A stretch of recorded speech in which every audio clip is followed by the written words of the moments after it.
چلیے یاد کرنے کے بعد اگر ایک دفعہ بھول گئے ہیں اور پھر اللہ تعالیٰ کسی نے کسی موقع پہ یاد رکھا، ہاں بھائی وہ نور اسلام میں یاد کی تھی اور چلے پھر یاد آ گئی، تو اس طرح کی تو گنجائش موجود ہے. لیکن اگر آدمی بالکل ہی پتہ ہی نہ ہو کہ اللہ کے رسول ہمیں کتنی بڑی نعمتیں عطا فرما گئے ہیں، قرآن پاک کی کتنی بڑی نعمتیں موجود ہیں کہ دعائیں موجود ہیں، اس صورتحال میں یہ مسئلہ ہو، اس طرح کی صورتحال ہو. اور عام طور پہ چونکہ دنیا میں لوگ اپنے مالی طور پر زیادہ پریشان ہیں آج کل کے، ایک تو دور مادی ہے اور دوسرا ہم جن ملکوں سے ہمارا تعلق ہے وہاں کے کچھ مسائل اور بھی زیادہ ہیں، اسی لیے تو ہمیں یہاں آنا پڑا ہے. اور وہاں مسلمان ملکوں کے حالات اور مسلمانوں کے اپنے حالات وہ کافی زیادہ پریشان کن ہیں کہ ان کو چوروں، ڈاکوؤں اور کرپشن کرنے والوں کا سامنا ان کے ساتھ پیش آ رہا ہے، اس کی وجہ سے ان کے مسائل بڑھ رہے ہیں. تو ایسے میں انسان کی جو مالی ضروریات ہیں ان کی تکمیل کے لیے غربت اور فقر اور فاقے اور بھوک سے اور افلاس سے بچنے کے لیے اللہ کے رسول صلی اللہ علیہ وسلم نے جو دعائیں سکھائی ہیں ہمیں ان کی طرف توجہ کرنی چاہیے. اللہ تعالیٰ ہمارے رزق میں اضافہ فرمائے. تو آج کی دعا کے الفاظ یہی ہوں گے یا یہی ہم رکھتے ہیں کہ اللہم انی اعوذ بک من الفقر والذلۃ والقلہ. قلہ ویسے پہلے ہے، اعوذ بک من الفقر والقلۃ والذلہ. اب اس میں فقر کی جو مفہوم ہے وہ عام طور پہ فقیر بھی کہتے ہیں، اور یہ فلاں بھیک مانگنے والا جس کے پاس کچھ نہیں ہے وہ دوسروں کے سامنے ہاتھ پھیلاتا ہے وہ فقیر کہلاتا ہے. اور فقر جو ہے وہ اس کی صفت ہے کہ بھئی یہ اس کے پاس ہے ہی کچھ نہیں، نہ گھر والوں کے لیے نہ اپنے لیے. تو اس فقر سے بھی اللہ کے رسول صلی اللہ علیہ وسلم نے اللہ کی پناہ طلب کی ہے. اور بس ذلت کا لفظ ہم اردو میں بھی استعمال کرتے ہیں اور دوسرا لفظ بھی اردو میں استعمال ہوتا ہے اور وہ ہے قلت. جس طرح آج کل ہاتھ تنگ چل رہا ہے اس کے لیے قلہ.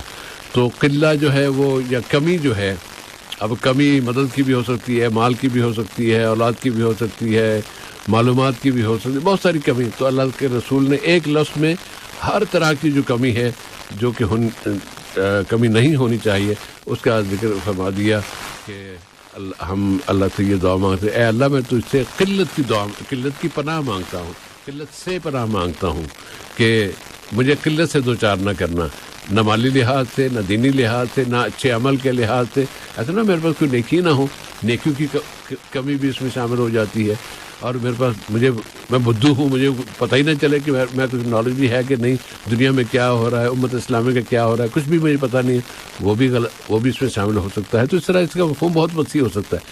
تو اعوذ بک من الفقر والقلۃ والذلہ. ذلت، رسوائی، دوسروں کی نظروں سے گر جانا، اس سے اللہ کے رسول نے ہمیں اللہ کی پناہ طلب کرنے کا حکم دیا ہے. اور خود آپ بھی یہ دعا مانگا کرتے تھے اور ہمیں بھی ہماری رہنمائی کی ہے. مولانا یہ 3 الفاظ ویسے تو کچھ بات ہو ہی گئی ہے، لیکن اگر آپ اس میں برکت ڈالنا چاہیں تو آپ کے الفاظ کی برکت سے ہم مستفید ہونا چاہتے ہیں. السلام علیکم ورحمۃ اللہ وبرکاتہ. وعلیکم السلام ورحمۃ اللہ وبرکاتہ. الحمد للہ رب العالمین والصلاة والسلام علی عبدہ ورسولہ نبینا محمد وعلی آلہ واصحابہ اجمعین. اما بعد، بسم اللہ الرحمن الرحیم. جس سے ہمیں اللہ و رسول کی تعلیمات میں برکت ہے. پھر اس میں مزید اضافہ جو ہے آپ نے جو بات پیش کی وہ بھی ہمارے لیے جو ہے باعث برکت ہے، اور جو تشریح آپ نے کی ماشاءاللہ بالکل کافی اور وافی ہم کہہ سکتے ہیں. اس میں جو بات ہم بلکہ اپنے فائدے کے لیے میں کہنا چاہ رہا ہوں کہ ہم بھی جیسے دعا تو کی ہے، اور یہ جو چیزیں ہیں جن سے بچنے کی ہم دعا مانگنا چاہتے ہیں تو دعا کے ساتھ ساتھ وہ اسباب ہم اپنائیں جن کے ذریعے ہم ان چیزوں سے اپنے آپ کو بچا سکتے ہیں.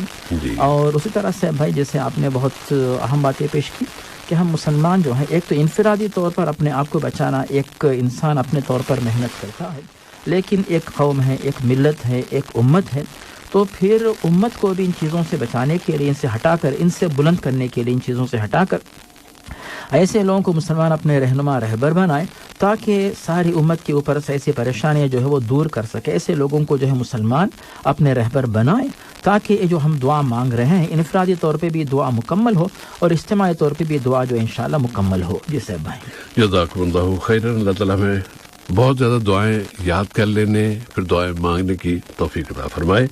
اب آتے ہیں ٹیلی فون پر آنے والے سوالات کی طرف. اور گزشتہ ہفتے سید محمد صاحب کے 2 سوال تھے وہ بچ گئے تھے. پہلا سوال ان کا یہ تھا کہ جمعے کی دن انہوں نے جمعے کی نماز سے کہا تھا لیکن جمعے کے دن جو سورہ کہف پڑھی جاتی ہے اس کی کیا فضیلت ہے؟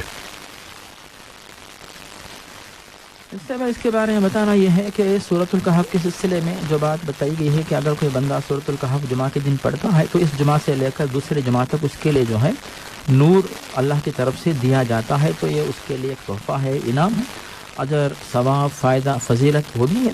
ساتھ ساتھ یہ اللہ تعالیٰ کی طرف سے ایک انعام کے طور پر جو ہے یہ فضیلت بھی ان کو ملتی رہے گی انشاءاللہ تعالیٰ. ساتھیوں نے ادب کے حوالے سے سوال پوچھا تھا کہ مسجد میں ہم دیکھتے ہیں جمعے کے دن لوگ قبلے کی طرف پاؤں کر کے بیٹھے ہوتے ہیں. کیا یہ بے ادبی ہے یا اس میں کوئی مذائقہ نہیں ہے؟ ہمارے ہاں تو اس میں بڑی سختی برتی جاتی ہے. تو اس طرح کی بے ادبی پہلی بات یہ کہ کیا واقعی ہوتی بھی ہے یا بس ہماری بنائی ہوئی چیز ہے؟ اس کے بعد پھر اگر اس میں کوئی آپ نصیحت فرمانا چاہیں تو ضرور. اس سے بھائی بے شک یہاں پر جو کہ خلیجی ممالک میں ایک الگ تصور ہے اور ایشین ممالک میں جو ہے الگ سوچ ہوتی ہے. تو بہرحال احکام شریعت تو ایک ہی ہیں لیکن لوگوں کے پاس جو علماء جو ہوتے ہیں تو ان کی طرف سے جو تعلیم دی جاتی ہے اور ان کی طرف سے جن چیزوں کو اہمیت دینی ہے ان کو دیں اور جن کو اہمیت کم ہوتی ہے تو ان کو کم اہمیت دیں. اس طرح اگر کیا جائے تو پھر بات آسانی سے سمجھ میں آتی ہے. یہاں پر سب پہلی بات یہ ہے کہ قبلے کا احترام اور قبلے کی تعظیم مسلمانوں کے لیے ضروری ہے اور دنیا کا کوئی بھی مسلمان جو ہے قبلے کی بے حرمتی نہیں کرتا. اگر بے حرمتی کرتا تو پھر قبلے کی طرف رخ کر کے نماز کیوں پڑھتا؟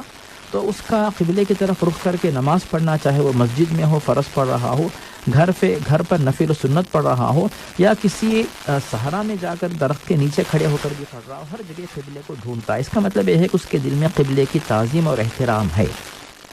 اور جہاں تک قبلے کی طرف پیر کرنے کا معاملہ ہے اگر ممکن ہو تو آپ کوشش کریں قبلے کی طرف کرنے کے بجائے آپ شمال یا مشرق یا یعنی دوسری طرف آپ کر لیں تاکہ یہ جو بدگمانی ہونے کا امکان اس سے اپنے آپ کو بچا سکیں.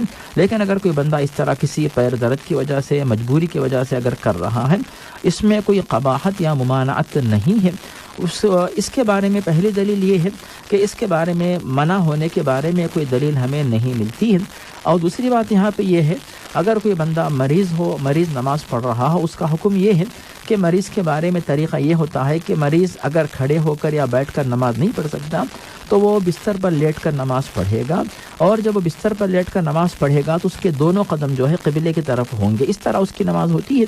تو مطلب یہ ہوا کہ قبلے کی طرف قدم رکھنے میں کوئی حرج نہیں ہے. لیکن اگر کوئی بندہ بچنا چاہے تاکہ لوگوں کے دلوں میں بدگمانی نہ آئے تو یہ بہتر رہے گا. لیکن ہم ایسے لوگوں کے لیے اگر کسی نے پیر کیے ہوں تو آپ جو ہے مسجد کے باہر تنہائی میں پوچھ لیں, مسجد میں شور نہ مچائیں. اس کے بعد آپ ان کو سمجھائیں کہ آپ کی وجہ سے غلط فہمی ہوتی اسی لیے آپ پیر اپنے دوسری طرف کر لیں. یعنی دیوار آپ جو ہے کسی ایک دیوار کو ٹیک لگا کر اس یعنی پیر جو ہے قبلے سے ہٹ کر کسی اور طرف کر لیں تاکہ آپ کا آرام بھی پورا ہو جائے, درد بھی دور ہو جائے, لوگوں کی غلط فہمی دور ہو. لیکن اگر کوئی بندہ اس طرح قبلے کی طرف پیر کرتا ہے اس میں کوئی حرج نہیں ہے. جسے بھائی جزاکم اللہ خیرن. سید محمد صاحب کا دوسرا سوال بینکنگ سسٹم سے متعلق تھا کہ اس میں ایک ایسے بینک میں جس میں مرابحہ کا حساب کتاب ہوتا ہے اس بینک سے وہ اگر لون لینا چاہیں تو لے سکتے ہیں یا نہیں؟ عام طور سے اسلامک بینک کے اندر جو ہے طریقہ موصوف جو دریافت کر رہے ہیں وہاں پہ یہ لین دین کا طریقہ ہوتا ہے اور ہر اسلامک بینک میں جو ہے ایک شریعہ کمیٹی ہوتی ہے, علماء اس کے نگران ہوتے ہیں اور جو ہے بینک کے اندر جو بھی کارروائی لین دین کا معاملہ جو ہوتا ہے اس کے اندر جو ان علماء کے پاس سے یہ جو بھی کارروائی ہوتی ہے یہ معاملہ ان کے پاس گزرتا ہے اور اس کے بعد وہ علماء اجازت دیتے ہیں کہ اسلامی تعلیمات کے مطابق ہے کہ نہیں. اگر ہے تو اجازت دیتے ہیں, اگر نہیں ہے تو پھر اس معاملے کو روک دیتے ہیں. تو اس طرح مرابحے کی شکل میں جو ہے قرض کا لینا یا پھر تمویل جو ہے فائنانسنگ وغیرہ کا جو طریقہ ہے اسے علماء نے اسلامک بینکس کے اندر جو ہے جائز قرار دیا ہے کہ اسلامی تعلیمات کے بالکل مطابق ہے، اس میں کوئی حرج نہیں ہے، سود کا لین دین نہیں ہوتا، اس لیے یہ طریقہ اگر آپ اپناتے ہیں اور اس طریقے سے استفادہ کرتے ہیں اس میں کوئی حرج نہیں ہے. جسے جزاکم اللہ خیر. محمد نظام صاحب کا سوال تھا کہ وہ انڈسٹریل ایریا سے انہوں نے پوچھا تھا، کہتے ہیں کہ ہمارے یہاں مسجد میں کوئی صاحب آئے اور ان سے کہنے لگے کہ تم لوگ جو ہو تم نے امام حسن کو قتل کیا تھا تم لوگوں نے، تو یہ تم تبلیغ جماعت والے ایسے ہوتے ہیں اور انہوں نے یہ کیا تھا، اور کافی وہ تنگ کر رہے تھے انہیں. تو پوچھ رہے تھے کہ میں تو ان باتوں کے بارے میں کچھ جانتا نہیں ہوں جو وہ کر رہے تھے، تو میری رہنمائی کریں کہ میں کیا کروں. یہ صاحب ہے موصوف کے سوال کا مختصر جواب یہ ہے کہ جتنے بھی مسلمانوں کو قتل کیا گیا، چاہے وہ صحابہ ہو یا تابعین ہو ان کے بعد آنے والے، تو یہ گناہ کبیرہ ہے، بہت بڑا جرم ہے، اللہ تعالیٰ کو ناراض کرنے والا یہ عمل ہے اور عذاب تک پہنچانے والا یہ فعل ہے. اور جتنے بھی لوگوں نے حضرت علی ہو، حضرت حسن، حضرت حسین جن کو بھی شہید کیا ہے، تو ان کے بارے میں تمام مسلمان ناراضگی رکھتے ہیں، کوئی بھی ان سے خوش نہیں ہوتے، ان کے حق میں دعائیں نہیں دیتے، بلکہ ان کے بارے میں ناراضگی کے الفاظ ہی نکلتے ہیں. اب اس کے بعد جو جرم انہوں نے کیا ہے، انہوں نے کیا توبہ کی نہیں کی، ان کے ساتھ اللہ تعالیٰ کیا معاملہ کرے گا، اس کو تو اللہ تعالیٰ ہی جانتا. اسی لیے ہم اس کے بارے میں جو ہے یہ نہیں کہتے کہ ہم ان کی طرف سے طرفداری کر رہے ہیں یا پھر ان کی وکالت کر رہے ہیں، نعوذ باللہ، ایسے بالکل نہیں، بلکہ اس جرم کے سخت مخالف ہیں. ایسے جرائم سے تمام مسلمانوں کو ناراض رہنا چاہیے. یہ ہو گئی پہلی بات. دوسری بات، جہاں تک مساجد میں جو لوگوں کا آنا، اس کے بعد جو ہے مساجد کے اندر جو ہے صفائی کی ضرورت کا پیش آنا ہے، تو ہر دن جو ہے جب لوگ نماز پڑھتے ہیں، آتے ہیں، جاتے ہیں، اس کے بعد پھر صفائی کا انتظام ہوتا ہے، تو مسجد استعمال میں آتی ہے، پھر اس کی صفائی ہوتی ہے. تو آپ جو صاحب اس پر اعتراض کرتے ہیں ان سے بھی کہتا ہے آپ بھی آئیے، نماز پڑھیں، انشاءاللہ صاف کر کے دے دیں گے، آپ فکر مت کیجیے، صفائی کا انتظام ماشاءاللہ مسجد میں ہے. تو اس طرح آپ ان کے دل کو خوش کر کے خاموش کر دیجیے. جزاک اللہ خیراً. اور آج کے سوالات میں عبد الماجد صاحب کا سوال تھا کہ کسی جگہ وہ جنازے میں شریک ہوئے تو ایک ہی صف میں لوگ کھڑے ہوئے تھے، لوگوں نے کہا کہ نہیں 4-5 صفیں ہونی چاہیے، یا پوری صف کو 4-5 حصوں میں تقسیم کر کے 4-5 صفیں بنا دیں. اس کی کیا اہمیت ہے؟ یہ صاحب ہے جہاں تک جنازے کا جو معاملہ ہے، نماز جنازہ کے متعلق بہت ساری احادیث مروی ہیں، اور جو ان احادیث کا ملخص یہ ہے کہ اگر کوئی بندہ کسی جنازے میں شرکت کرتا ہے اور صرف نماز کی حد تک وہ شریک رہتا ہے، اسے 1 قیرات کے برابر ثواب ملے گا، اور اگر تدفین کی تکمیل تک وہ شریک رہتا ہے تو اسے جو ہے 2 قیرات کے برابر ثواب حاصل ہوگا. تو پھر صحابہ کرام کے سامنے نبی کریم نے واضح کہ 1 قیرات کا مطلب جو ہے 1 احد کے پہاڑ کے برابر ہے. تو اگر کوئی بندہ جو ہے اس طرح شرکت کرتا ہے، کیونکہ جنازے کا بھی احترام ہے، تکریم ہے، مسلمان چاہے زندہ ہو یا دنیا سے جا چکا ہو تو اس کا بہت احترام ہونا چاہیے. اس اعتبار سے مسلمان جو ہے جنازے میں شرکت کرتے ہیں اور نماز جنازہ میں شرکت کرتے ہیں، پھر تدفین میں بھی حاضر رہتے ہیں، تو ان کو جو ہے 2 پہاڑوں کے برابر ثواب لکھا جاتا ہے. یہ ہو گئی پہلی بات. دوسری بات یہاں پہ ہے بھائی کہ بے شک یہ بات صحیح ہے، اگر کسی جنازے میں 3 صفیں یا اس سے زیادہ ہو تو اس بندے کی مغفرت کی جاتی ہے. اسی طرح بعض روایات میں 40 افراد، بعض روایات میں 100 افراد کا ذکر ہے کہ جو لوگ توحید کو ماننے والے ہوں، ایسے لوگ جنازے کی نماز پڑھتے ہیں تو پھر ایسی میت کی مغفرت ہو جاتی ہے. تو یہ تمام جو ہے دلائل ایسے ہیں جن کی روشنی میں جو ہے کثرت تعداد مقصود ہے. اور اس کثرت تعداد کے ساتھ ساتھ جو ہے علماء نے بھی بات پیش کی کہ ہاں 1 صف کے بجائے جو ہے تاخدد میں زیادہ صفیں رکھی جائے، کیونکہ بعض روایات میں 3 صفوں کا ذکر چونکہ ملتا ہے تو صفوں کو بھی بڑھایا جائے. اس میں جو ہے صفوں کو بھی بڑھایا جائے، تعداد کو بھی بڑھایا جائے، تاکہ اس میت کے حق میں جو ثواب پہنچانے والے، دعا کرنے والے ہیں، ان کی تعداد زیادہ ہو، اور جو ثواب اس میت کو پہنچایا جا رہا ہے تو اس کی مقدار بھی زیادہ ہو. اصل مقصود جو ہے ثواب زیادہ ہونا مقصود ہے، تو اس اعتبار سے زیادہ لوگ حاضر ہو کر اس میت کو ثواب پہنچائیں گے. جزاک اللہ خیراً. اور عبد الواجد صاحب دوسرا سوال فرقوں کی تقسیم کے حوالے سے تھا کہ رسول اللہ صلی اللہ علیہ وسلم کے زمانے میں تو ایسی تقسیم نہیں تھی، یا نفی مالکی فلاں یہ فلاں. تو جب ہم کسی سے بات کرتے ہیں، ان کو کوئی اللہ کے رسول کی حدیث بتاتے ہیں کہ اللہ کے رسول نے یہ فرمایا، تو وہ اس سے رجوع کر دیتے ہیں. کیوں کر دیتے ہیں؟ وہ ترجیح دیتے ہیں اپنے فرقے کو یا اپنے مسلک کو جس کے وہ قائل ہوتے ہیں. آپ کیا رہنمائی فرمائیں گے ان کی؟ جی صاحبہ، اس کے بارے میں پہلی بات یہ ہے کہ اللہ تعالیٰ نے واضح کر دیا سورۃ محمد آیت نمبر 33 میں کہ یا ایھا الذین آمنوا اطیعوا اللہ واطیعوا الرسول ولا تبطلوا اعمالکم. ایمان والو، تم لوگ اللہ تعالیٰ کی فرما برداری کرو، اللہ کے رسول کی فرما برداری کرو، اور خلاف ورزی اگر کرو گے تو پھر اعمال برباد ہو جائیں گے. اس طرح اپنے اعمال کو برباد مت کر لو. یہ تو ہوگی پہلی بات. دوسری بات یہاں پہ ہے بھائی کہ آپ نے اس سے پہلے بھی واضح کر دیا کہ یہ جو ائمہ کرام رحمہم اللہ جو تھے، ان کا جو زمانہ تھا یہ تقریباً جو ہے 2 صدیوں کے اندر ان کا زمانہ گزر گیا، اور ہر ایک امام کے نام سے جو مسلک بنا وہ تقریباً 600 سال گزرنے کے بعد الگ الگ مسلک بنائے گئے. اس سے پہلے لوگ اپنے آپ کو اس طرح ائمہ کی طرف منسوب نہیں کر رہے تھے. یہ ہو گئی دوسری بات. تیسری بات جو ہے، اگر کسی کے پاس تحقیق کی طاقت ہے، قوت ہے، علمی صلاحیت ہے، اس کو چاہیے کہ تحقیق کر کے جو صحیح دلیل اس کے سمجھ میں آتی ہے تو اس پہ عمل کرے. لیکن موصوف کا یہ کہنا کہ ہر ایک شخص جو ہے ابھی پہچان سکتا ہے، فرق کو جان سکتا ہے، تو یہ بات جو ہے شاید موصوف کی حد تک رہے گی کہ موصوف ماشاءاللہ تحقیق کرتے ہیں، پہچانتے ہیں، لیکن امت کے تمام افراد سے بھائی اس طرح اس قابل نہیں کہ تحقیق کر کے جو ہے، بے شک ہم کہیں گے کہ تحقیق کریں، اور جن علماء کے سامنے دلیل سمجھ میں آ گئی، صحیح دلیل، ان کی ذمہ داری، امانت داری ہے کہ امت کے سامنے صحیح بات پیش کریں. لیکن جو عوام الناس ہے تو وہ اپنے علم کے مطابق اسی حد تک وہ عمل کریں گے، اور اللہ تعالیٰ کسی کے اوپر بھی ان کی طاقت سے بڑھ کر ذمہ داری عائد نہیں کرتا ہے. عوام الناس اپنے علم کے مطابق عمل کریں گے. جن کے پاس تحقیق کی طاقت اور تحقیق کے مطابق عمل کریں گے. جن کے پاس جو ہے تحقیق کے بعد دلیل سامنے آ گئی، اس کے بعد پھر وہ عمل کرتے ہیں نہیں کرتے، یہ معاملہ اللہ تعالیٰ کے پاس رہے گا، تو ہم اس کے بارے میں فیصلہ نہیں کرتے. اور جہاں تک صاحب بھائی دلائل کا معاملہ ہے، تو ایک ہی یعنی کچھ کام ایسے ہیں جن کے بارے میں لوگ یہ سمجھتے ہیں کہ بھی ہر مستحب معاملہ فرض کی طرح ماننا چاہیے. ایسا نہیں ہے، کیونکہ نبی کریم صلی اللہ علیہ وسلم جو ہے یعنی کبھی کوئی مستحب کام کو چھوڑ دیتے، اور کبھی کسی مستحب کام سے آپ اس پر عمل کرتے. مثال کے طور پر جو ہے نبی کریم صلی اللہ علیہ وسلم سفر کے اندر سنت موقدہ نہیں پڑھا کرتے تھے، لیکن کبھی یہ بھی آتا ہے کہ آپ جو ہے نفل نماز جو ہے سفر میں پڑھا کرتے تھے. اب اس بات کا ذکر ہمیں ملتا ہے. تو اب مثال کے طور پہ سنت موقدہ جو ہے ظہر مغرب عشاء جو سنت کی نمازیں ہیں، لیکن نبی کریم نے جو فتح مکہ کے موقع پر تہجد کی نماز آپ نے پڑھی، اس کو آپ نے نہیں چھوڑا. تو اس طرح جو ہے مختلف حالات میں آپ مختلف طریقوں سے عمل کیا کرتے تھے. کوئی شخص یہ کہے کہ نہیں ہر مستحب کو ہم فرض کی طرح سمجھیں گے، اور کسی بھی مستحب کو چھوڑنے والا ہمارے پاس اتنا ہی بڑا گنہگار ہوگا جتنا کہ ابو جہل ابو لہب، نعوذ باللہ. اسی تربیت امت میں نہ کی جائے، بلکہ اعتدال کا طریقہ اپنایا جائے کہ جس کو جو درجہ وہ درجہ دیا جائے.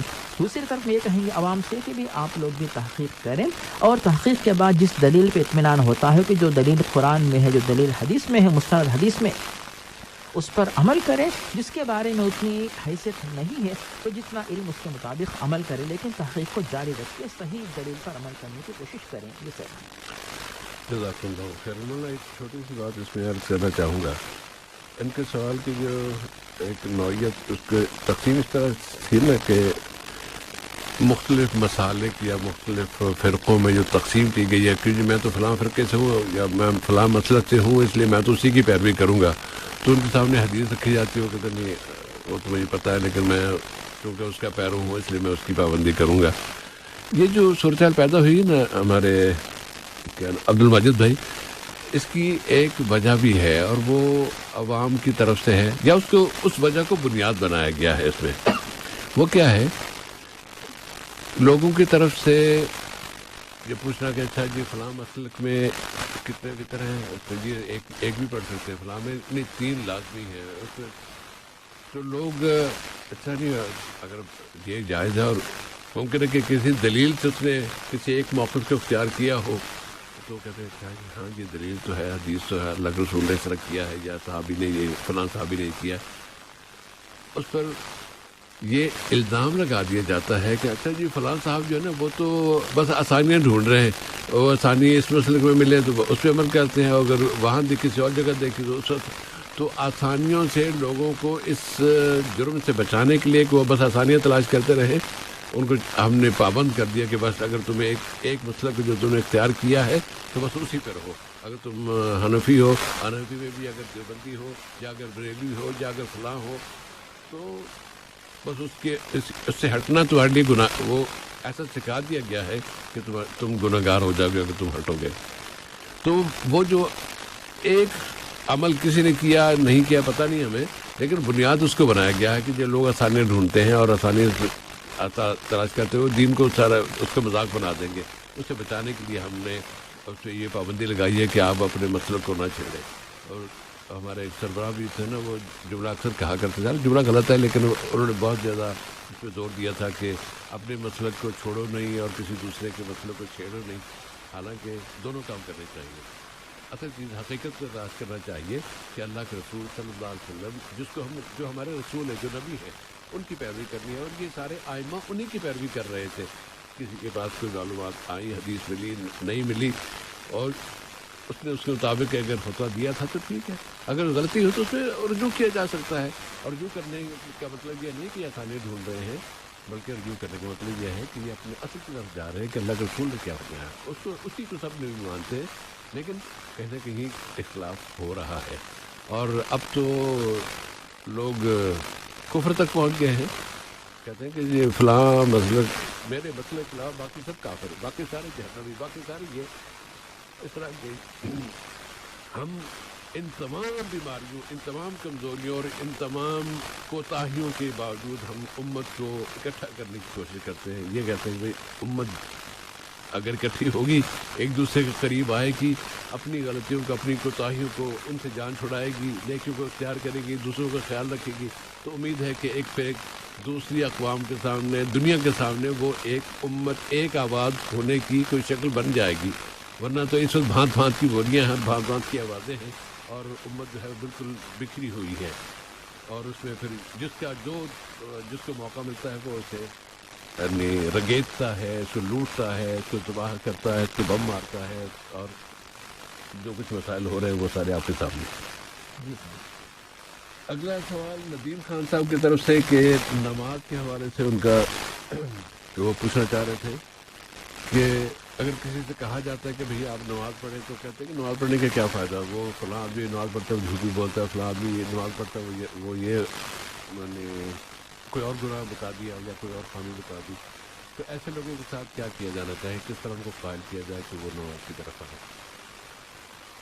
جی صاحب بھائی، اس طرح کی باتیں وہی لوگ کرتے ہیں جو در حقیقت جو ہے نماز کے چور ہوتے ہیں اور نماز کے بارے میں سستی اپناتے ہیں اور نماز پر مطمئن نہیں ہوتے اور نماز کے بارے میں جو ہے ان کا دل خوش نہیں رہتا. ورنہ کسی دوسرے کی کمزوری کے بارے میں اپنے لیے دلیل بنانا کہ وہ شخص نماز تو پڑھتا ہے مگر برائی کرتا ہے، ہم ان سے کہیں گے کہ آپ نماز پڑھیے اور برائی مت کیجیے، تو اس کے اندر جو برائی ہے، کوتاہی ہے، اس میں تو یعنی ایک حد تک تو نمازی تو ہے لیکن دوسری جو برائی وہ کر رہا ہے تو اس کے بارے میں محاسبہ ہوگا. لیکن جو لوگ نماز بھی نہیں پڑھتے ہیں تو پھر یہ اس سے بڑا گناہ کا کام ہے. تو یہ کہنا کہ نماز ہے اس کے باوجود جو ہے وہ غلطی کر رہے ہیں تو یہ کوئی دلیل نہیں ہے، کیونکہ اس کا مطلب یہ ہوتا ہے کہ نماز کی پابندی ہمارے اوپر یہ ضروری نہیں، کیونکہ نماز کا فائدہ ان کو چونکہ نہیں ہوتا ہے تو ہم بھی نماز نہیں پڑھیں گے. تو یہ جو ہے نماز کے انکار تک معاملہ پہنچا سکتا ہے. اسی لیے ایسی باتوں سے اپنے آپ کو بچائیں. اور جب ہمیں بات ملتی ہے جو صحیح مسلم میں حضرت عمر بن خطاب سے نبی کریم سے جب حضرت جبریل نے پوچھا کہ آپ مجھے بتائیں کہ ارکان اسلام کیا ہے، تو نبی کریم نے 5 ارکان جو بتائے ان میں بتایا کہ تقیم الصلاۃ، کہ تمہارے لیے ضروری ہے کہ نماز کی پابندی کرو. اسی طرح بخاری مسلم میں حضرت طلحہ بن عبید اللہ سے مروی ہے، نبی کریم واضح فرماتے 5 صلوات فی اللیل واللیلہ، کہ ہر دن 5 وقت کی نمازیں پڑھنا تمہارے لیے فرض ہے. اس طرح کے بہت سارے دلائل. اسی طرح جو ہے العہد الذی بیننا و بینہم الصلاۃ، کہ مسلم اور غیر مسلم میں فرق کرنے والی چیز جو ہے وہ نماز ہے. اتنے کھلے دلائل ہونے کے باوجود کوئی یہ بہانہ کرے اپنی سستی کے لیے کہ چونکہ وہ بندہ گناہ کر رہا ہے تو پھر اس کو نماز کا فائدہ نہیں ہو رہا. تو اب ایک طرف یہ بات ہے. بھائی دوسری بات جو ندیم بھائی نے جو سوال کیا ہے، جو لوگ نماز پڑھتے ہیں اس کے بعد ان سے جو کوتاہیاں ہوتی ہیں تو آپ ان کی بھی اصلاح کرنے کی کوشش کریں. جس طرح بے نمازیوں کو آپ نمازی بنانے کی کوشش کر رہے ہیں، تو یہ بے نمازی افراد جن کا نام لے کر جن کی دلیل پیش کر رہے ہیں تو آپ ان کی بھی اصلاح کرنے کی کوشش کریں. تنہائی میں ملاقات کیجیے، جو برائیاں ان سے ہوتی ان کے بارے میں اصلاح کے طور پر آپ یوٹیوب کے جو ہے جو کلپس یا ویڈیوز وغیرہ جو بھی ہوتے ہیں وہ سب چیزیں ان کے پاس بھیجیے تاکہ ان کی اصلاح ہو سکے. اور یہ جو نماز چھوڑ رہے ہیں ان کی بھی آپ اصلاح کریں اور اس پر آپ کو اعلیٰ ثواب ملے گا. جی صاحب، جزاک اللہ خیرن. اب نا کہ اس میں وہ جو اللہ کے رسول صلی اللہ علیہ وسلم کا جو فرمان ہے نا کہ قیامت کے دن ہر ایک فرد کا تنہا انفرادی طور پر اس کا محاسبہ ہوگا، اور سب سے پہلے نماز کے بارے میں ساتھ دیا جائے گا، اور جو نماز کے معاملے میں ٹھیک نکل گیا، کامیاب ہو گیا، اس کے اگلے معاملات آسان ہو جائیں گے، اور جو نماز میں فیل ہو گیا تو پھر اس کے اگلے معاملات اور زیادہ سخت کر دیے جائیں گے. تو اس سے بھی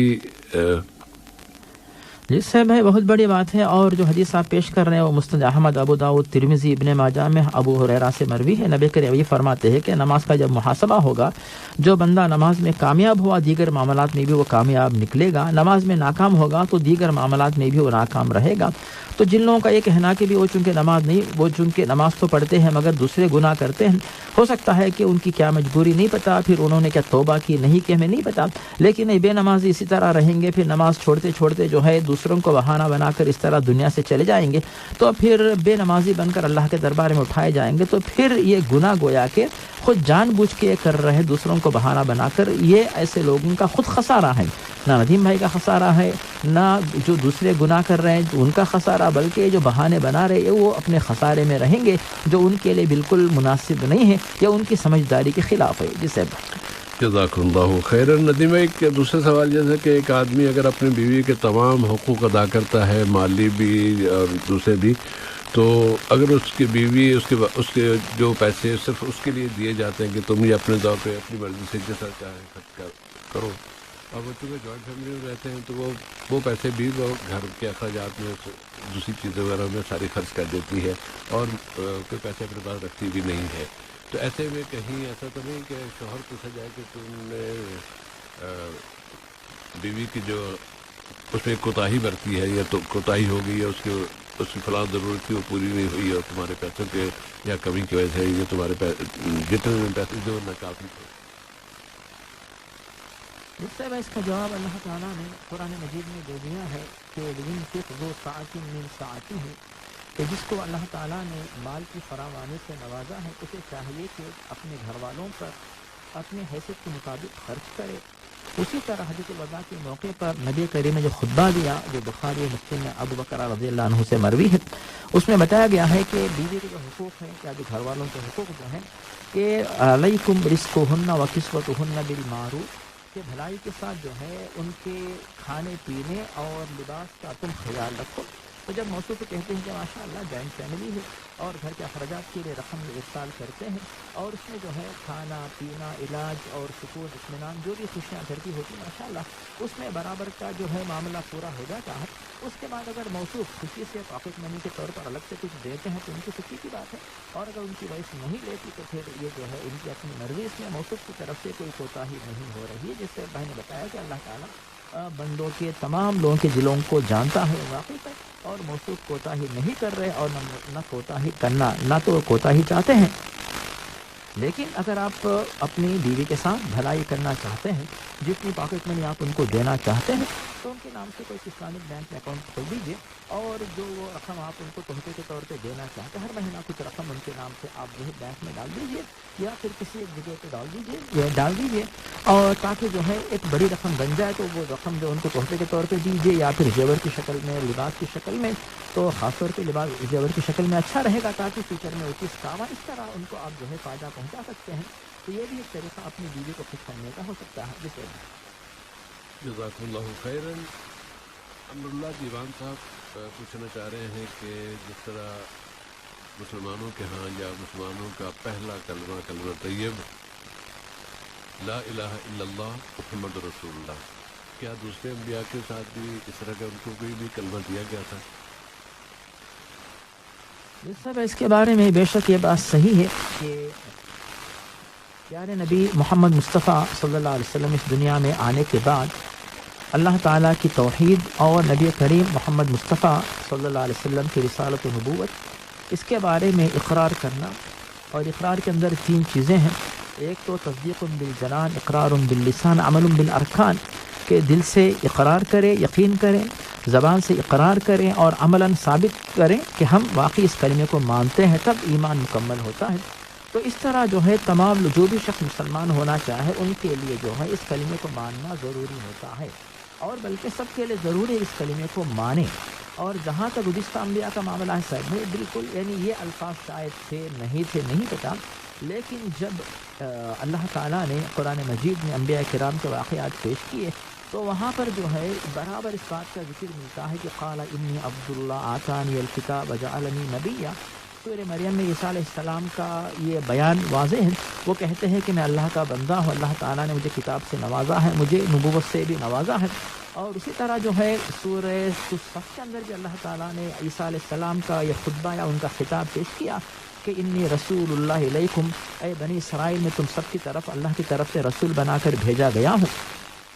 تو اللہ تعالیٰ کی توحید اس کا ذکر بھی ہمیں ملتا ہے، کما ارسلنا من رسول الا نوحی الیہ انہ لا الہ الا انا فاعبدون، کہ ایک طرف تو کلمہ توحید، دوسری طرف جو رسول بھیجے گئے اس رسول کی رسالت کو ماننا، اس پر ایمان لے آنا، تو یہ حکم تو ہر ایک امت کو دیا گیا، اور اس میں سے کسی بھی حصے کا انکار اگر وہ امت یا قوم کرتی ہے تو پھر ایسے لوگ جو ہے کافر کے طور پہ شمار ہوتے ہیں۔ اس معنی میں جب بنی اسرائیل عیسیٰ علیہ السلام کی نبوت کو نہیں مانا تو پھر وہ کافر قرار دیے گئے، اور اس اعتبار سے آج بھی محمد مصطفیٰ صلی اللہ علیہ وسلم کی نبوت کو اگر کوئی نہ مانے تو پھر وہ اسلام اس کے پاس نہیں، ایمان نہیں ہے، بلکہ ان کے پاس کفر ہے۔ تو اللہ تعالیٰ کی توحید اور نبوت محمدی دونوں کو ماننا ضروری ہے۔ اسی طرح گزشتہ جو انبیاء آئے تھے کیا ان کے پاس یہی کلمہ پیش کیا گیا یا نہیں، یا کلمے کا الفاظ کچھ اور تو ہم نہیں جانتے، لیکن ان کے سامنے توحید اور اس دور کے جو نبی تھے اس نبی کی رسالت کو ماننا ضروری تھا۔ جزاکم اللہ خیر۔ میں اس میں ایک چھوٹی سی بات عرض کرنا چاہتا ہوں۔ امر اللہ دیوان بھائی، یہ جو کلمہ ہے نا لا الہ الا اللہ محمد رسول اللہ، آپ کو پورے قرآن میں کہیں نہیں ملے گا۔ پورا قرآن شروع سے لے کے آخر تک اس ترتیب کے ساتھ کہیں نہیں ملے گا۔ احادیث میں ایک حدیث ملتی ہے، پورے احادیث کے پورے ذخیرے میں جتنی احادیث کی جتنی کتابیں ہیں نا کسی ایک جگہ وہ ملتی، اس پہ ذکر آ گیا ہے۔ ورنہ ایک عرصے تک تو جو اس موضوع کی جو ڈسکس کرنے والے علماء تھے نا وہ یہ کہہ رہے تھے کہ احادیث میں بھی ایسی کوئی حدیث نہیں ملتی جس میں یہ کلمہ آتا ہے لا الہ الا اللہ محمد رسول اللہ۔ مسئلہ کیا ہے؟ مسئلہ یہ ہے کہ جو بھی نبی آیا، نبی کریم صلی اللہ علیہ وسلم اور آپ سے پہلے، انہوں نے دو باتوں کی تعلیم دی۔ سب سے پہلے توحید کی کہ ایک اللہ کو مانو اور اس کے ساتھ کسی کو اور کسی دوسرے کو شریک نہ ٹھہراؤ، اور میں اس اللہ کی طرف سے جو ہدایات جو تعلیمات تمہیں دوں تم ان کی پیروی کرو۔ بس یہ پیغام ہوتا تھا، ہر نبی کا ہوگا، اور یہی پیغام نبی صلی اللہ علیہ وسلم نے بھی کیا۔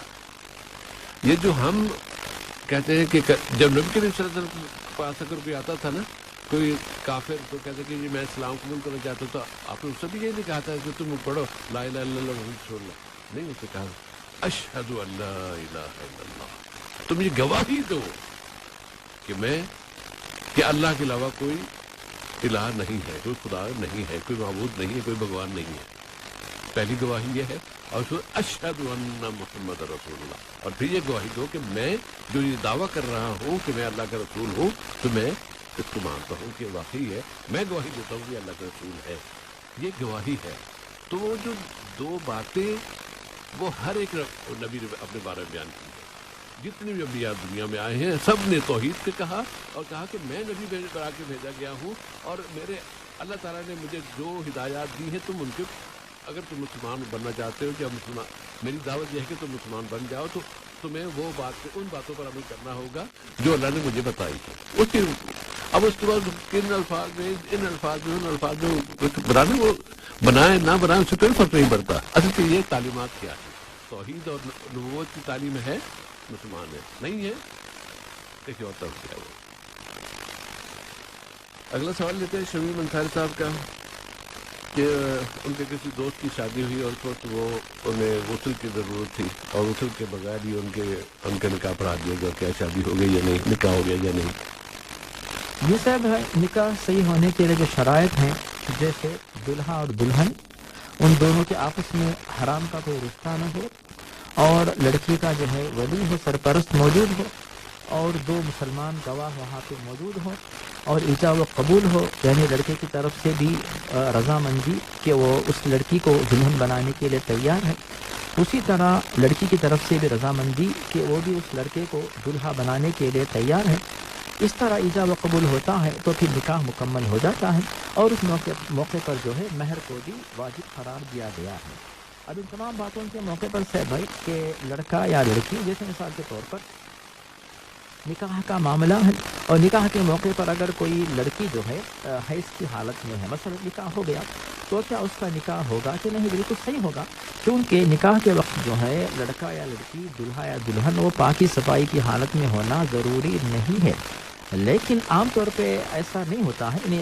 لڑکے کے بارے بتا رہا ہوں بھائی کہ کوئی بھی لڑکا یہ کہے کہ وہ جو ہے نکاح کے وقت جو ہے پاک صاف نہیں تھا، کیونکہ دنیا میں کوئی بھی دلہا جو ہے بغیر نہائے کے، چاہے وہ یعنی غسل فرض ہوا ہو نہ ہوا ہو، شادی کا موقع ہے، زندگی میں ایک ہی وقت تقریباً جو ہے خوشی کا موقع آتا ہے، تو اسی دن تو ماشاءاللہ زیادہ جو ہے نئے کپڑے پہنتا ہے، عطر لگاتا ہے، خوشبو لگاتا ہے، اپنے آپ کو سنوارتا ہے، میک اپ اس کا ہوتا ہے۔ ایسی صورت میں وہ یہ کہے کہ جو ہے وہ ناپاکی کی حالت میں تھا، تو یہ امکان جو ہے یا تو پھر یہ کچھ خیالی سوال ہے، حقیقت میں ہو سکتا ہے، لیکن اگر کوئی ایسی صورت حال ہے تب بھی ان کا نکاح اپنی جگہ صحیح ہوگا، نکاح میں کوئی قباحت یا خرابی نہیں ہوگی، نکاح اپنی جگہ صحیح ہے، اس میں موصوف کو ٹینشن لینے کی ضرورت نہیں رہتی۔ جی سر، جزاک اللہ خیرن۔ کلیم اللہ انصاری صاحب کا سوال، 2 لاکھ قرض ہے اور وہ قربانی کرنا چاہتے ہیں، قرض مقروض بھی ہیں، قربانی بھی کرنا چاہتے ہیں، کر سکتے ہیں یا نہیں؟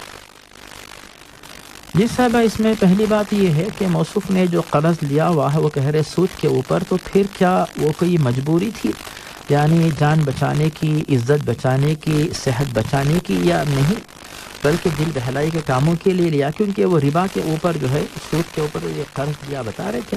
اس میں سوچنا چاہیے کہ اپنے مسئلے کو حل کرنے کے لیے موصوف پہلے آغاز یہاں سے کریں۔ یہ تو ہو گئی پہلی بات۔ دوسری بات یہاں پہ یہ ہے کہ اگر کوئی بندہ مقروض ہو تو قرض کی حالت میں جو ہے قربانی صحیح ہو سکتی ہے، کوئی حرج نہیں ہے، اور اگر کوئی بندہ قربانی کے لیے بھی قرض لیتا ہے اس کی قربانی صحیح ہوگی، لیکن علماء اس سے منع کرتے ہیں، کیونکہ اس طرح کرنے کی وجہ سے جو چیز اللہ تعالیٰ نے آپ کو جس بات کا مکلف نہیں بنایا ہے، اپنے اوپر وہ ذمہ داری کیوں آپ لیتے ہیں؟ اگر آپ کے پاس حیثیت ہے تو پھر قربانی کیجیے، حیثیت نہیں ہے تو پھر آپ قرض لیں گے، اس کے بعد پھر قرض کی ادائیگی میں آپ سے تاخیر ہوگی، اگر اسی حالت میں دنیا سے چلے گئے تو پھر پکڑے جائیں گے، اور اگر تاخیر ہوگی تو جس نے قرض دیا ہے وہ جو ہے رسوا کر سکتا ہے، مطالبہ کر سکتا ہے، تو بہت ساری چیزیں، اسی لیے جو ہے یہ کہا جا رہا ہے کہ اگر آپ کے اوپر قرض ہے تو آپ جو ہے ایسی صورت میں قربانی نہ کرے، بلکہ قرض کی ادائیگی میں آپ جو ہے اس کو اہمیت دیجیے، ترجیح دیجیے۔ لیکن آپ کے پاس سے پیسہ کہیں سے آنا ہے، جیسے مہینے کے آخر میں آپ کو پیسہ آتا ہے، آپ نے یعنی کسی وجہ سے پیسہ خرچ کیا، قربانی کے لیے پیسہ نہیں ہے، لیکن جب مہینہ ختم ہوگا، تنخواہ ملے گی، فوراً آپ جو ہے قرض ادا کر سکتے ہیں، تو آپ کو تیقن ہے، ایسی صورت میں آپ قربانی کریں۔ ہم یہ کہیں گے کہ ہمت افزائی کریں گے، آپ قربانی کیجئے، کیونکہ آپ عنقریب انشاءاللہ آپ کو پیسہ آنے والا ہے، یا پھر تجارت میں منافع آنے والا ہے، کسی نے قرض دیا وہ قرض آپ کو دینے والا ہے، اس طرح جو ہے معاملات ہیں۔ ایسی صورت میں آپ اگر قرض لے کر قربانی کرتے اس میں کوئی حرج نہیں ہے، لیکن چونکہ صاحب بھائی معاملہ سودی قرض کا، اسی لیے ہم یہ کہیں گے موصوف سے کہ آپ ترجیح اس کو دیجئے، کیونکہ آپ جو ہے اس طرح اور پھر یعنی قربانی کریں گے، اس کے لیے آپ کے 10-15 ہزار روپے خرچ ہوں گے، تو پھر قرض کی ادائیگی میں تاخیر ہوگی، اس کی وجہ سے مزید آپ کو سود دینا پڑے گا، پھر سود دیتے رہیں گے تو اس پر آپ کو مزید گناہ ہوگا، تو آپ ایک ثواب کے لیے جو ہے سود دے کر مزید گناہ کما رہے ہیں، اسی لیے اس سال آپ جو ہے وہ قرض ادا کر دیجئے، اور اللہ سے دعا کیجئے کہ آنے والے سال سے ہر سال قربانی آسانی سے ادا کر سکے، پھر قربانی کر کے ثواب ہر سال کماتے رہیے۔ جی صاحب بھائی، جزاک اللہ خیرن۔ محمد عباس صاحب کا سوال کہ ان کے پاس ان کے اپنے ملک کے حساب سے اماؤنٹ 10 لاکھ ہے، 10 لاکھ پر کتنی زکوٰۃ ادا کرنا ہوتی ہے؟ جس صاحب یہاں پر بتانا یہ ہے کہ زکوٰۃ جو ہے 1 لاکھ کے اوپر جو ہے 2500 روپے کے حساب سے زکوٰۃ فرض ہوتی ہے، اور جب 1 لاکھ کو ہم 10 لاکھ تک لے کے جائیں تو پھر جو ہے 2500 جا کر جو ہے وہ چیز بن جاتی ہے تقریباً جو ہے 25,000، تو 25,000 روپے جو ہے یعنی 1 لاکھ پہ جو ہے 2500 ہو گئے، اور اسی کے آخر میں صفر بڑھا دیں گے تو پھر یہ 25,000 کی رقم بن جاتی ہے۔ تو ان تمام باتوں کی جو بنیاد ہے صاحب بھائی وہ ہے جو حدیث گزشتہ پیش کی ابو داؤد میں حضرت علی سے جو مروی ہے، اگر تمہارے پاس 20 دینار اگر موجود ہو اور اس پر 1 سال گزرتا ہے، ایسی صورت میں اس کے اوپر جو ہے آدھا دینار زکوٰۃ کے طور پر ادا کرنا فرض بنتا ہے۔ تو علماء نے بات پیش کی کہ یعنی 20 دینار سے مراد جو ہے یہ 7.5 تولہ سونا یا پھر 85 گرام خالص سونا جو ہوتا ہے وہ جو ہے زکوٰۃ کے نصاب کے طور پہ شمار ہوتا ہے، جس میں سے جو ہے 2.5% جو ہے زکوٰۃ کے طور پر ادا کرنا لازمی ہوتا ہے۔ جسے بھائی جزاکم اللہ خیرن۔ اور اس میں ذرا یہ بھی دیکھ لیجیے گا بھائی کہ آج کل آپ کی اگر پاکستان کی بات ہے یا کسی غریب ایسے ملک کی جہاں کی کرنسی بہت زیادہ ڈاؤن ڈول ہو رہی ہے، تو کیا 10 لاکھ میں اتنا سونا آ جاتا ہے کہ جس پر زکوٰۃ دینا فرض ہوتی ہے؟ جیسے کہ 7.5 تولے سونا کیا 10 لاکھ میں آ جائے گا؟ ذرا وہ صاحب دیکھ لیجیے۔ پہلی بات تو یہ وہ دیکھنا ہوگا کہ اتنا سونا آ جاتا ہے یا نہیں آتا تو پھر کچھ بھی نہیں ہے، پھر آپ زکوٰۃ نہیں دینی۔ اب ویسے اللہ کی راہ میں کچھ دے دیجیے، لیکن اگر 10 لاکھ میں آپ کو 7.5 تولے یا 52 تولے اور 52 گرام 85 گرام ہے نا، 85 گرام میں اگر آپ گولڈ نہیں خرید سکتے، اس میں نہیں آتا ہے، تو پھر آپ کو زکوٰۃ فرض نہیں ہے۔ جی صحیح بھائی۔ اور اگلا سوال ہم اگر اس میں ملتوی کر دیں، چلیے جلدی سے لے لیں، کیونکہ وہی پرسنل لون سے متعلق ہی تھا کہ پرسنل لون اگر وہ لیتے ہیں جس میں کہ سودی کاروبار ہوتے تو وہ لے سکتے ہیں یا نہیں؟ جس نے بینک کا نام بھی لیا تھا جی سر بھائی، اسی لیے موصوف کی آسانی کے لیے کہیں گے کہ اسلامک بینک کے اندر اسلامی طریقے کے مطابق اس طرح کا جو ہے اس طرح کی سہولت رکھی گئی ہے کہ آپ کو جو ہے لون دیتے ہیں اور اس میں اسلامی تعلیمات کی خلاف ورزی نہیں ہوتی، اس کے مطابق آپ عمل کریں تاکہ آپ کو قرض بھی مل جائے، آپ کا مسئلہ حل بھی ہو اور آپ اپنے آپ کو گناہ سے بھی بچا سکیں۔ جس سے بھائی اللہم آمین۔ اور سامعین، امت اسلامیہ کے مسائل جو ہیں وہ کم ہونے کے بجائے بڑھتے ہی چلے جا رہے ہیں اور بہت زیادہ بڑھ گئے ہیں، اور شاید ہی کوئی ملک ہو جہاں مسائل تو ہوتے ہی ہیں لیکن بطور خاص امت کو نشانہ بنا کے اپنے اور غیر وہ دونوں ہی نقصان پہنچا رہے ہیں، اور ترجیحات جو ہیں مسلمانوں کی وہ تبدیل ہو گئی ہیں۔ ترجیحات اللہ کو راضی کرنے کے بجائے وہ یہ بھی آ جائے، یہ بھی آ جائے، یہ بھی آ جائے، اس کو لوٹ لو، اس کو مار لو، اس کو مار کے میں یہ کر لوں یہ۔ اور نبی کریم صلی اللہ علیہ وسلم کے زمانے میں بہت سختی سے آپ نے منع فرمایا تھا کہ اگر تم جنگ بھی ہو رہی ہے تو کسی خاتون کو قتل نہیں کرو، جو مقابلے پر نہیں آئے نہیں لڑا، اس کو تم قتل نہیں کر سکتے۔ اور ہمارے مسلمان خواتین کو ان کے ساتھ جو سلوک کر رہے ہیں، شرمناک سلوک کر رہے ہیں، وہ ہماری آنکھوں کے سامنے دیکھ رہے ہیں، اس کی تصویریں آ رہی ہیں، ان کو نوچ رہے ہیں، بوٹیاں نوچ رہے ہیں، جسم نوچ رہے ہیں۔ ایسے ظالموں کے لیے بہت زیادہ ظلم ہو رہے ہیں، بہت سے ملکوں میں ہو رہے ہیں، اور ظالموں کے لیے اللہ تعالیٰ کے حضور دعا کی جائے کہ اے اللہ امت اسلامیہ کو ان ظالموں سے نجات عطا فرما دے تاکہ امت صحیح راستے کو اختیار کر سکے۔ یہ اختیارات اپنے ہاتھ میں لیتے ہیں، بربادی کرتے ہیں، تباہی کرتے ہیں، پریشانیاں دوچار کرتے ہیں اور امت کو مزید گمراہ کر رہے ہیں۔ تو ایسے لوگوں سے نجات حاصل کرنے کے لیے ہمیں دعا مانگنی چاہیے۔ ہمارا تو ایک ہی ہتھیار ہے ہمارے پاس، دعا کا، اور اس سے ہمیں انشاءاللہ تعالی زندگی جب تک ہے اسے استعمال کرتے رہیں گے۔ اگلی ملاقات تک کے لیے محترم مولانا عبدالواسط المری اور سیف الرحمان کو اجازت دیجیے۔ السلام علیکم ورحمۃ اللہ وبرکاتہ۔ صلی اللہ علیہ نبینا محمد وعلی آلہ وسلم۔